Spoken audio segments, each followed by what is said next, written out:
दादा, आपण आज तालुका उमरी बोरजुनी या ठिकाणी आलात, मयताच्या ठिकाणी. तर आपले मनोगत थोडक्यात व्यक्त करावं. आज भीम टायगर सेनेच्या वतीने सन्माननीय दादासाहेब शेळके यांच्या आदेशानुसार आम्ही बोरजुनी या गावामध्ये आलेलो आहोत. येथील मय्यत लखन बालाजी भंडारे यांचे दिनांक 25/8/2025 रोजी दुपारी 2 ते 3च्या दरम्यान निर्गुणपणे हत्या करण्यात आलेली आहे.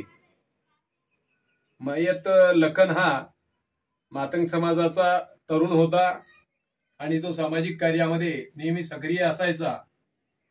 परंतु येथून काही अंतरावर असलेल्या गोळेगाव या गावामध्ये तिथे काही लोकांनी, जातीवादीच म्हणायला हरकत नाही, या लोकांनी त्याचे हातपाय बांधून त्याला ठेवलं आणि येथील गावातील आरोपीस फोन करून सांगितलं आणि त्यानंतर ते आरोपी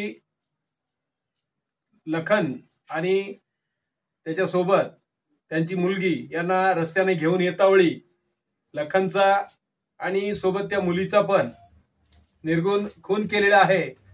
संविधानाला बगल देत आणि कायदा हातात घेऊन या लोकांनी हे कृत्य केल्यामुळं त्यांना कठोरात कठोर शिक्षा व्हावी हा आमचा भीम टायगर सेनेचा उद्देश आहे. कारण जातीचं राजकारण आणि समाजामध्ये तेढ निर्माण करण्याचं काम या मनुवादी सरकारच्या काळात रोजच्या